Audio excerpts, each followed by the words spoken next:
इकडे लक्ष द्या. आज आपण इंग्रजी या विषयामधील पंक्च्युएशन मार्क्स हे बघणार आहोत.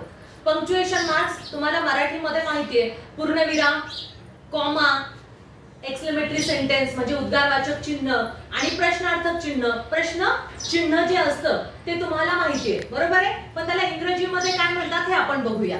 तर या ठिकाणी पंक्च्युएशन मार्क्स मध्ये सर्वात महत्त्वाच्या गोष्टी कोणत्या बघायच्या असतात ते आपण बघणार आहोत. तर कॅपिटलायझेशन. कॅपिटलायझेशन म्हणजे काय, तर वाक्याची सुरुवात, वाक्याच्या सुरुवातीचं जे पहिलं लेटर असतं ते तुम्हाला कसं काढायचंय, कॅपिटल मध्ये. कोणतंही अक्षर असो, वाक्य जे आहे त्या वाक्याचं पहिलं लेटर जे आहे ते पहिलं लेटर काय करायचे, कॅपिटल लेटर मध्ये तुम्हाला लिहायचे आणि बाकीचे सगळे लेटर्स हे स्मॉल मध्ये असतील. ठीक आहे. त्याच्यानंतर फुल स्टॉप. फुल स्टॉप सर्वांना माहिती आहे. फुल स्टॉप केव्हा देतात, जेव्हा वाक्य पूर्ण होतं. जेव्हा वाक्य पूर्ण होतं तेव्हा आपण फुल स्टॉप वापरतो. आणि कॉमा.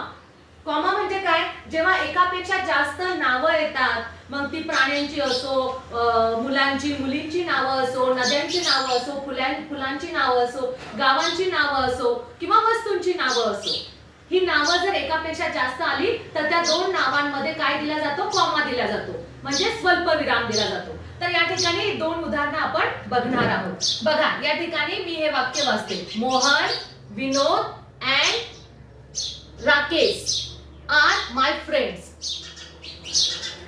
मोहन आणि विनोदच्या मध्ये या ठिकाणी बघा काय केलेलं आहे, कॉमा दिलेला आहे. म्हणजे दोन नावांमध्ये काय झालेलं आहे, फरक दाखवायचा आहे. दोन नावं आहेत, हे पण एक नाव आणि हे पण एक नाव. त्या दोन नावांना इथे काय केलेलं आहे, कॉमाने वेगळं केलेलं आहे. म्हणजे मोहन पण आहे, विनोद पण आहे, इथे अँड दिलेला आहे. आणि कोण आहे, राकेश. हे कोण आहेत, माझे फ्रेंड्स आहेत. म्हणजे कॉमा जो आहे याचा वापर कसा करायचा, एकापेक्षा जास्त नावं असतील तेव्हा. त्याच्यानंतर बघा हे साधं वाक्य, निशा इज अ गुड गर्ल. वाक्य पूर्ण झालं आणि शेवटी काय दिलंय आपण, फुल स्टॉप. काय दिलंय, फुल स्टॉप. आणि बघा वाक्याची सुरुवात, पहिला अल्फाबेट जे आहे ते काय केलेलं आहे, आपण कॅपिटल काढलेलं आहे. मग तुम्हाला जर अशा प्रकारची उदाहरणं विचारली तर पहिला अल्फाबेट काय करायचंय, मोठं काढायचंय. एकापेक्षा जास्त नावं असेल तर ती नावं कॉमाने वेगवेगळी दाखवायची आहे आणि वाक्य संपल्यानंतर काय द्यायचं आहे, फुल स्टॉप. ठीक आहे. ओके.